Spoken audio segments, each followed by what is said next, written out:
Caitlin Clark's Team USA snub just got way more controversial because the Olympics have started and nobody is watching Team USA Women's. In fact, of all women's Olympic Games, Team USA has had the smallest attendance. For the best team in the tournament who always win gold, that's absolutely insane.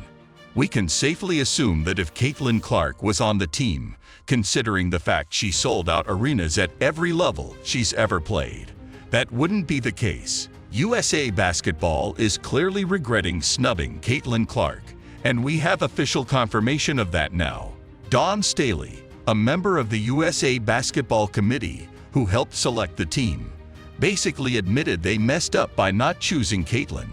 Dawn Staley is a professional. She's PR trained, and as a member of the USA Basketball Committee, you have to read between the lines a little bit to understand what she's really saying. She can't come out and specifically say Clark should have made it, because if she does that, the next question is, Ed of who? Then she would be under pressure to say who Caitlin would have replaced on the current roster, which would then be throwing a current USA player under the bus and would cause a huge distraction and ultimately jeopardize their bottom line, which is to win gold. But she basically said that if they were to do it all over again, Caitlin Clark would be on the team because she's playing head and shoulders above a lot of people. A lot of people obviously being players that were included on that USA roster. Dawn Staley isn't wrong. Caitlin Clark was arguably the best player in the WNBA in the month of July, averaging 20.3 points and 14.6 assists per game.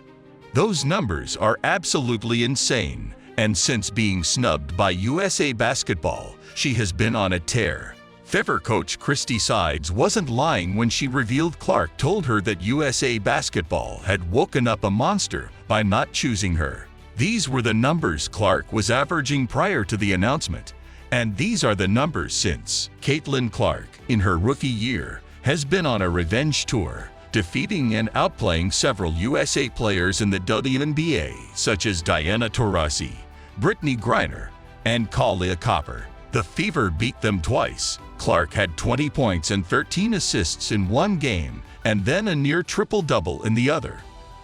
Against Breanna Stewart, Sabrina Ionescu, and the Liberty, she had a triple-double with 19 points, 13 assists, and 12 rebounds. The Fever beat them too. She had 17 against the Lynx in a win, defeating Collier and the USA Basketball coach.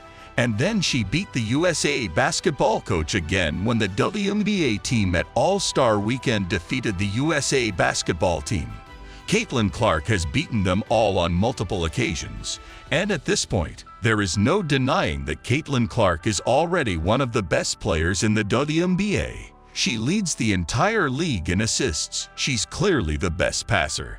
It won't be long until she's the best shooter. She's rewriting the record book. Every other game, she breaks records. You would think that in a star-studded team with so many talented players, you would choose the best passer who can find the other stars and get them easy looks and involved in the game.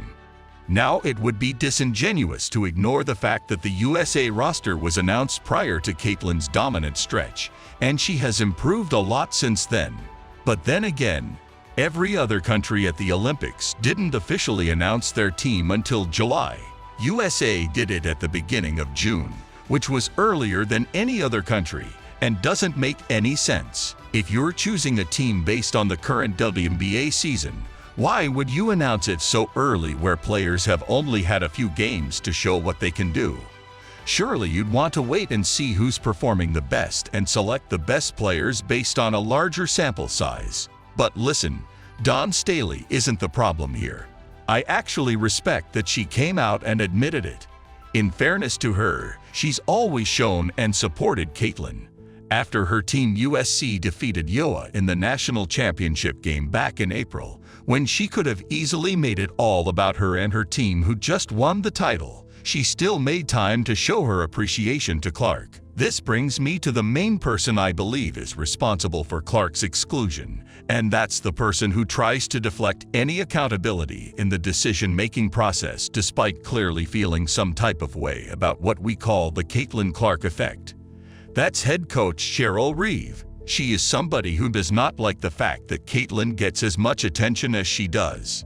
Earlier in the season, she called out the WNBA for their Caitlyn Clark-centered coverage and not promoting other WNBA games on League Pass. Since then, she has given some eye-opening answers whenever asked about the situation. Right here, ahead of the Lynx game with the Fever, Reeve was asked about Clark's inclusion, and she said, "Why the hell would I answer a national team question? I'm wearing the Lynx and I'm the head coach of the national team, but I'm not the chair of the committee. Anybody want to venture into anything else?" Then again, after the WNBA All-Star Game, when Clark broke the record for most assists for a rookie, she was asked if she had any regrets about Clark not being selected, and said this: "Any second guessing here about not having Clark on the Olympic team? From me? No." Then again, when asked about the fans in Paris rooting for other teams because of the decision to snub Clark, she said this: "There's going to be a lot of people cheering for that other side. I mean, get two shits." I find these responses to be alarming because usually when a media-trained head coach is asked these kinds of questions, they make sure to give a correct PR answer where they show some kind of support and appreciation, maybe acknowledge how great said player is, but at the same time give reassurance that they are confident with the decision they made. That's all Cheryl Reeve had to do, but she chose to do the complete opposite. She straight up in this case said no without elaborating or giving any explanation. She doesn't go into detail. She just shuts it down as if it's a question not worth answering, and she does this while at the same time not taking any responsibility and acting as if as the head coach of the national team, she had no input whatsoever as to who was selected. This is where I think she's full of BS. I would imagine that the U.S. Basketball Committee, which is made up of coaches like Don Staley, would understand the importance of fit, chemistry, and things of that nature when you have such a talented pool of players when trying to put together a team to compete and win. I don't believe that the head coach wouldn't have any say or input as to who gets selected, because if she didn't, then you could end up in a situation where the players chosen do not align with the coach's style and how she wants to play. Coaching matters, play style matters.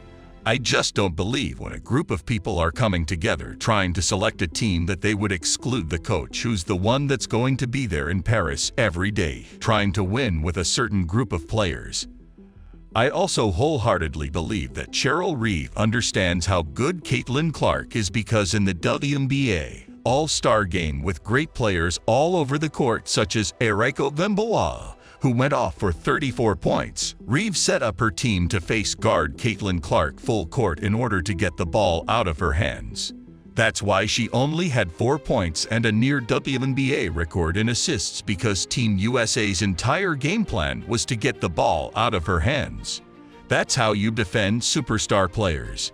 That's what NBA teams do against guys like Luka Doncic and LeBron James. Try and stop them individually by any means necessary, even if it allows somebody else on the team to get going. If that doesn't highlight how good Caitlyn Clark is already, not much else will. Originally, when Caitlyn Clark was first snubbed, all of the outrage was around the missed opportunity to grow the women's game on an international scale, to promote the game's next superstar globally for TV ratings, sponsorships, and interest. Clearly, with the U.S. attendances so far at the Olympics, that has proved to be valid. If Caitlyn Clark was there, people would turn up in numbers. We even saw the few fans that did turn up to the game holding signs about Caitlyn Clark. The USA Basketball Committee is really feeling it now, because they're realizing that Caitlyn deserves to be there on merit. There are not 12 players in the WNBA better than her right now. What frustrates people the most is the fact that they've tried to gaslight fans into justifying this decision, completely ignoring the fact that exceptions have been made in the past. USA Basketball has historically honored the tradition of selecting a college player, not just in the men's with Christian Laettner, Emeka Okafor, and Anthony Davis, but it happens on the women's side too. Diana Taurasi, while at UConn in her junior year, was chosen to play for Team USA. Candace Parker was chosen while still in college in 2008 before playing a WNBA game, and the best example was when Breanna Stewart, before playing a WNBA game out of Yukon, was chosen to play at the Olympics in 2016 ahead of Nika Ogwumike, who was MVP of the WNBA that year.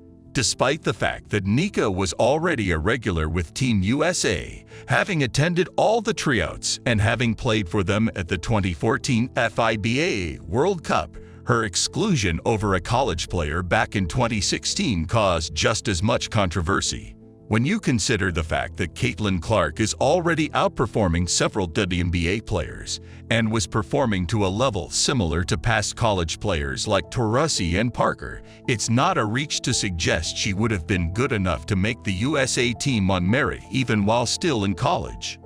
Overall, the way this has all played out, as much as it's been great to see Caitlin Clark continue to dominate and grow her game, it's sad because not only has it been detrimental to the USA's chances and interest in these Olympic Games, but it has been detrimental to Caitlin herself. The knockback, heartbreak of not making it after all the hard work, the conflicting emotions of wanting to support your teammates who you get on with and support but knowing you deserve to be there with them, the reality of them trying to say you're not good enough, then outplaying them all while still being left behind. It can be tough.